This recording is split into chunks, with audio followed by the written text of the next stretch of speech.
What's up, guys and gals of the movement world? It's Sean Mishka, the Movement Miyagi, coming to you once again on behalf of Football Beyond the Stats in our Movement Play of the Week this week for Week 14 of the 2022 National Football League season. And today we're going to look at two plays from the same player, the movement magician that is Patrick Mahomes, finding himself on his recognition for the second time here in 2022 for our Movement Play of the Week, because of what he did in improvising his normal, creative, novel way of behaving and staying in this really open and responsive problem solver frame and state of mind. So this play that we're going to first look at is one that you probably have already seen if you watch even the highlight shows for the National Football League on a week-by-week basis, because this is as good as it gets when it comes to improv. And Patrick Mahomes is as good as it gets at improv, at least at the quarterback position, and maybe again across positions. So former NFL MVP, maybe future NFL MVP here of this 2022 season, Patrick Mahomes doing his thing. We're going to get into it full speed, and then we do have a second play that we're going to look at as well, but that one is going to be a little bit more brief. But there's going to be a bunch of different things that we're going to be able to take from this. I think when we think about donor sports, when we think about openness and responsiveness, a skilled intentionality, when we think about creativity and adaptability, and really trying to find a functional and behavioral fit to the movement problem, the emergent and dynamic movement problem, with whatever opportunities it offers us as the athlete, right? And so when we're looking at what Patrick Mahomes does here, there's a bunch of layers for us to peel back the layers upon. Our focus, as our emphasis, is going to be on Mahomes and how he approaches his problem solving play by play, week by week. So one more time at 100% speed before we get into our 50% and maybe start to tell this movement problem solving story from number 15 perspective and point of view. Let me go ahead and get us a little fast forwarded here as we get through their celebration. And I just want you guys to be able to see it from as many different views as you possibly can, as you try to connect the dots in your own understanding here, just as I'm trying to do at the same time. Remember, we're always speculating here, and only the mover himself knows exactly what it is that was contributing to this phenomenon. But we're going to speculate as we typically do anyway, and this will be some fun speculation because this was a good one. And as you can see right off the bat, when we think about what makes or allows Patrick Mahomes to do what he does, yes, there's an abundance of talent around him, but his degeneracy and his abundance within his movement system, first and foremost, is the calling card for him being able to coordinate, control, and organize a movement solution to a wide range of problems that will emerge, as well as then be taken away or decay really quickly and rapidly, because we know that opportunities in an American football field, particularly at the NFL level, they're complex movement problems composed of numerous interacting component parts. So the degeneracy or the abundance, remember, precedes the movement dexterity or the movement adaptability. And there arguably isn't anyone as adaptable, if we want to use that idea, then when we look at Patrick Mahomes. So what may contribute to this phenomenon that is this emergent movement behavior? I talked about the degeneracy, but let's also think about him and his coaching staff, in him and his state of mind that he's able to be in, that allows himself to be willing to throw the ball in any way, shape, or form, to be able to improv in these fashions when sometimes, let's call it as it is, mistakes can occur there, right?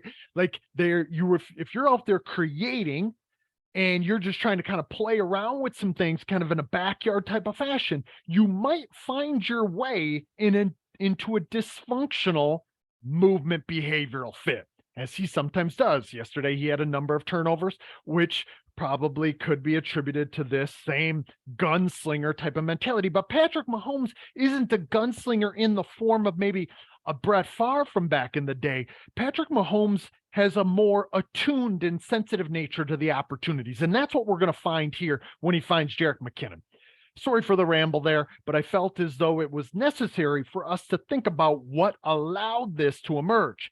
The other thing that allows this to emerge that we're going to see on the second play as well is Patrick Mahomes' sensitivity to chasing defenders from all places on the field. Now, we're going to see him give a quick glance over his shoulder in a bit here to pick up a defender.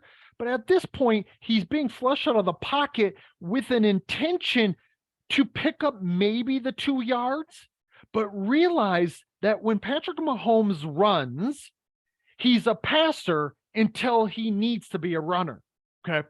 Which is maybe different than what we would find from some other quarterbacks once they start to break the pocket. Patrick Mahomes, you know that at any moment in time, he can or could throw the football, and that is because of that abundance and degeneracy within his system. But here we see, look at him and his perception, and I keep going back and forth here because I want you guys to make sure that we don't miss this. He's picking up informational sources downfield about numerous opportunities that might be presented to him at any moment. Look at his head, look at his eyes, okay? Or look at his head and think about what his eyes might be picking up rather. But as he's doing this, he feels the chasing defender from 54. In fact, so much so that he looks over his shoulder to ensure that that proprioceptive kinesthetic information that he can feel coming behind him, that energy flow, isn't actually tighter than what he believes it is. So he gives a glance over his right shoulder right about here to make sure that that guy isn't tighter and maybe presenting a threat to not only A, bring him down, but B, if he were to cock this ball in order to throw it, he doesn't have to risk turning the ball over. But while he's picking up that information, this guy right here gets disengaged from Mahomes' blocking offensive lineman. And when that happens, that threat then becomes heightened, right? So not only does he have someone chasing him from behind over his right shoulder, he now has a converging defender, which becomes or presents a threat that is going to take away some options.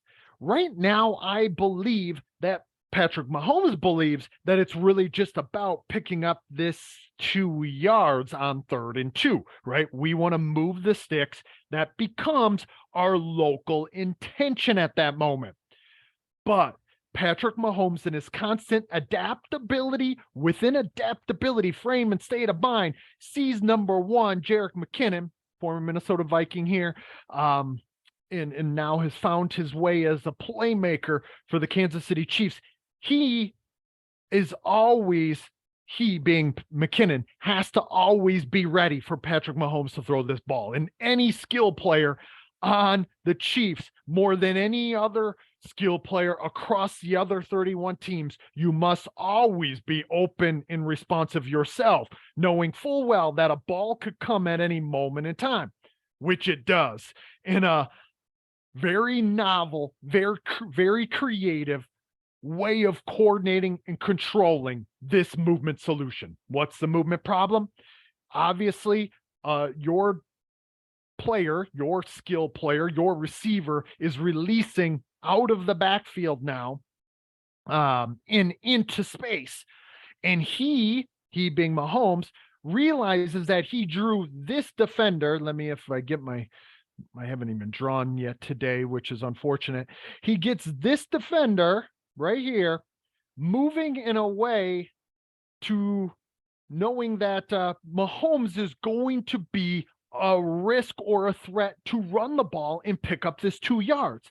This defender, rightfully so, understands that it's 3rd and 2. Patrick Mahomes now is able to be open and responsive to running the ball, picking up this 2 yards. So this guy has the responsibility, and he's in never, never land. Like, do you go with McKinnon, who arguably isn't going to be as likely to get the ball here in this case, even though it is Patrick Mahomes, or do you go with Mahomes? And obviously, he commits to planting his foot in the ground and trying to close that space. But as soon as his first and then second step go down, look at what Mahomes does right here. And we can see how he has the ball in this sort of underhand cocked type of action. Talk about coordination and control of a creative movement action emerging to solve a peculiar problem. That peculiar problem, you have to get that over a defender with another defender coming from behind, and you have a guy moving in the space. Now, luckily, this guy moving in the space is moving into a lot of space, right? So he just has to toss the ball in a flick type of fashion, as we've seen him over and over and over again throughout his career in the National Football League. It's about a functional movement solution, guys and gals. It isn't about being able to do things in the cleanest, crispest of fashion. Functional movement solution. Is it practical? Is it relevant? Is it useful? Does it fit the peculiar problem? And Patrick Mahomes, more often than not, is going to organize that functional fit, right? And that's exactly what he does here. Now, this could have been a way tougher sell. There's something bad could have happened here if McKinnon weren't by himself. Watch him move into this space. Like, Mahomes just has to toss it on out there with enough air up under it so McKinnon can just gradually run underneath it. But look at all this space from McKinnon here.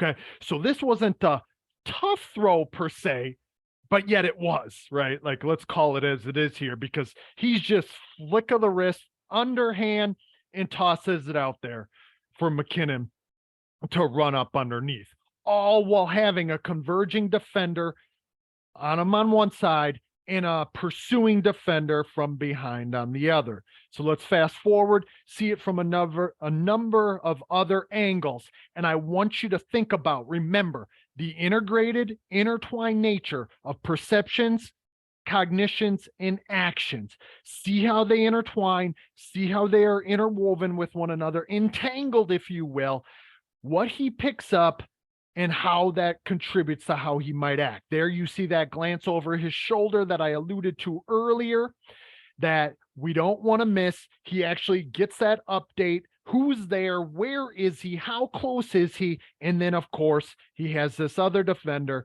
which he has to organize this light stiff arm. I shouldn't say light stiff arm. This is a defensive tackle, after all, or a defensive lineman in space running against a quarterback, right? So he has to organize that movement solution. And as he's in the midst of that action, he then picks up McKinnon, okay? And I know we can't see McKinnon, okay?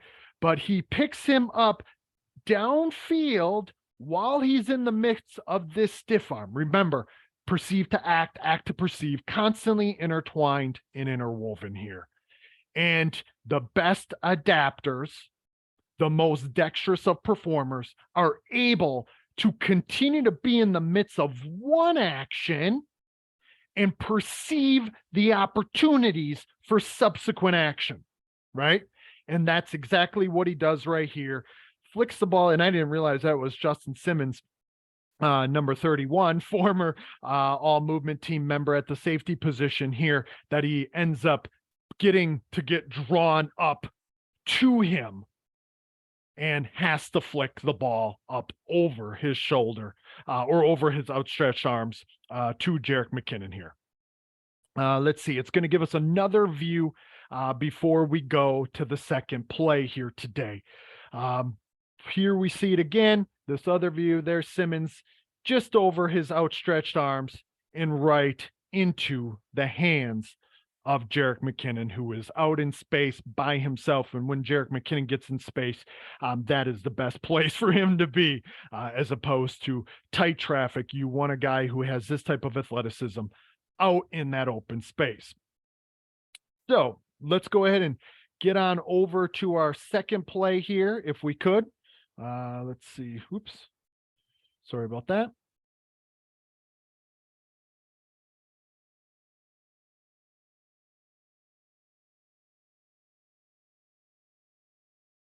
I'm trying to get over there, and I got so many things happening right now uh, that I apologize for the technical difficulties here, but now I think we have it, and we do. So let's get to our full screen view, and that we only have, I think, 8 or 9 seconds, and we only have it from this end zone view, unfortunately. But I do have it in the Football Beyond the Stats breakdown from shared from the Kansas City Chiefs. I just can't go in slow motion from the Kansas City Chiefs website. So we are taking it from our friends over at Highlight Heavens yet again, and he only has this view. But as we can see here, another number of talking points for the adaptability of Patrick Mahomes. And we're going to look at this and talk about it as well, because we want to give credit where credit is due with who he is, how he behaves, and how we might be able to go upon assisting in the facilitation of this type of movement skill with the athletes that we work with. So, like I said, pretty short play here. Let's go ahead and look at it at slow motion, though, so we can talk about it. Okay. Now, when we think about what allows Patrick Mahomes to do what he does, yes, I talked about the degeneracy and the abundance, right? Having an abundance of strategies, variability, more tools, if you will, to draw from when the problem calls for it. But the other thing that allows him to do what he does is this really sneaky, elusive nature, particularly in tight space, if and when his perceptual pickup is sensitive and connected to the threats within the world. So those threats are going to be just giving him a little bit of time when he can't find someone down the field and the pocket is collapsing upon him. Guys like a Patrick Mahomes, or guys like a Lamar Jackson, a Justin Fields, even Josh Allen right now to a certain degree. What you're going to find is that when that pocket actually collapses around them, they actually get more and more and more dangerous, because you would prefer that they were to stay in the pocket, right? You don't necessarily want them out and moving, because they're going to find opportunities to run the football or throw the football. But Patrick Mahomes is able to navigate this space so well when it's tight that he's always looking to and then through. What do I mean by that? He's looking to this type of threat. Let me get my drawer back out here. Drawer. Let me get my artistry skills back out. So he's looking to certain informational sources, right? We know that he has to look here. Remember, we've talked before about J.J. Gibson's ideas of skilled perceivers that lead to skilled behaviors. It gets wider, longer, deeper, right? We got to be able to fill in these details, and we have to look beyond that which what lies right in front.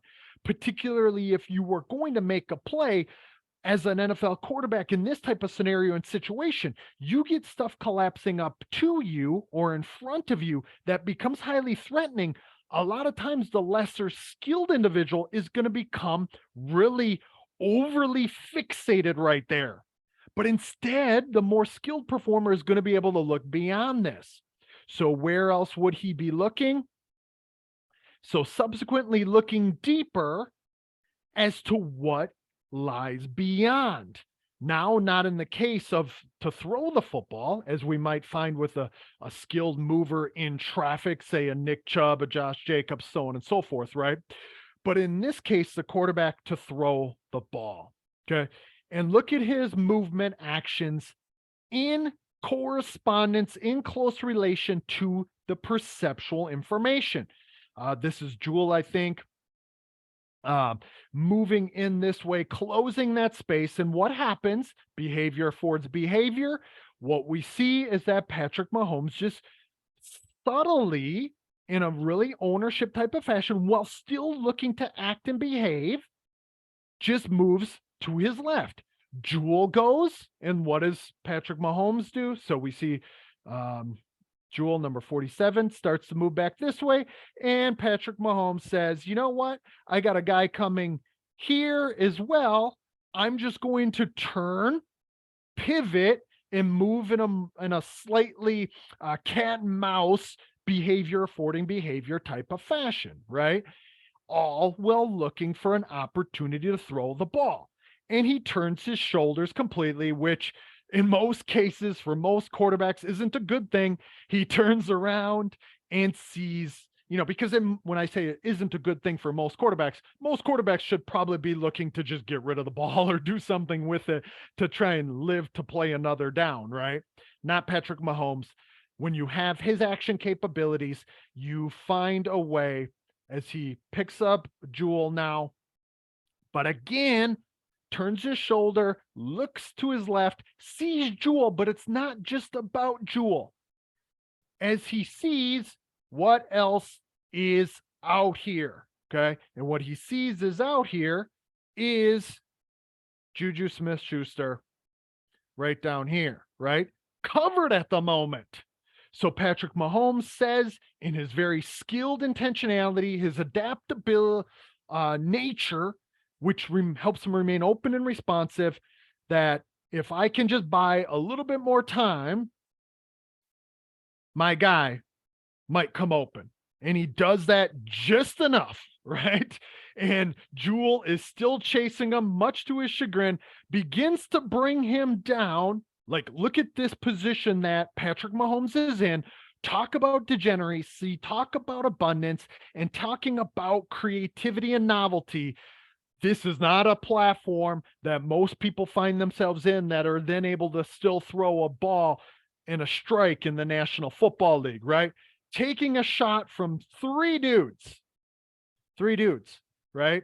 With a guy chasing them, and you got to be able to deliver a ball in traffic, three or four dudes, and deliver a ball through traffic, and in a way that obviously allows your guy to get to it.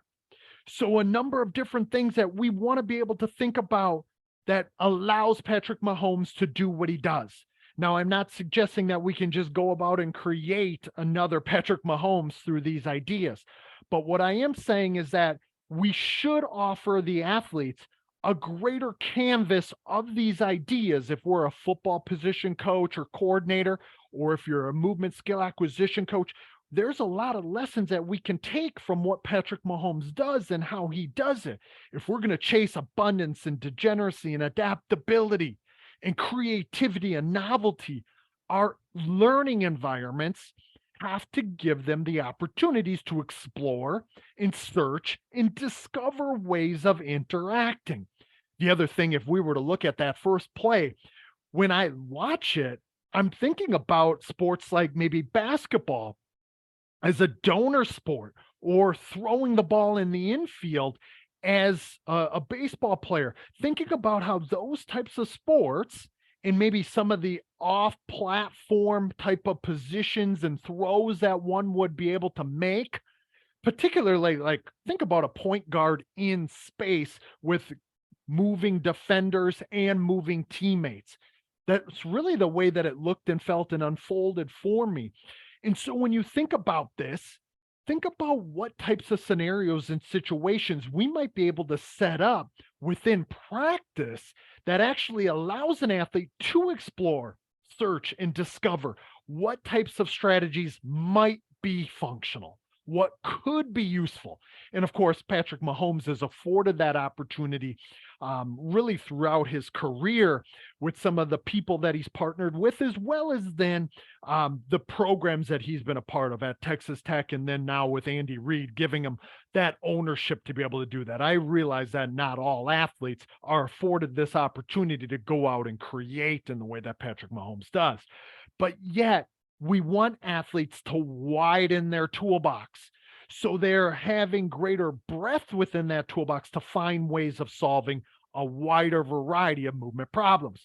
And then that gives us the opportunity to be able to draw upon it when the situation arises, as it did not only once, but twice today for our movement play of the week. And we see athletes needing to be really attuned, really sensitive, really connected to what's unfolding, what's threatening to oneself, and learning to solve that problem, a chaser, a defender, while simultaneously dealing with a subsequent problem deeper or longer within one's landscape or environment. So they're able to do that if they're put in these positions in the practice and training and learning environment. Now, nonetheless, I'm not trying to suggest that what Patrick Mahomes did this week isn't special. It absolutely is. But I think if we were to start allowing athletes more and more opportunities to do exactly that, we might be able to help them find an ownership and a control and organization of these types of movement behaviors more and more frequently and readily. And I'm talking about athletes not only in the National Football League, across positions, but also trickling down across the timescales of learning. But a great display and expression of authenticity and creativity, as well as sensitivity and responsiveness from Patrick Mahomes, one of the best currently doing it. So for week 14 and Football Beyond the Stats, I'm Sean Mishka, the Movement Miyagi. If you like this video, go and give me the thumbs up, hit subscribe, share it. You know what to do. Do it for me, do it with me. Comment if there's anything that you have that's on your mind about what you saw today. For this week, we're winding down here towards the last number of weeks of this 2022 campaign. I have a sneaky suspicion that we're going to be able to see more and more skill as we get closer and closer to the playoffs. So I will see you guys in week 15. I'm Sean Mishka, the Movement Miyagi. See you soon.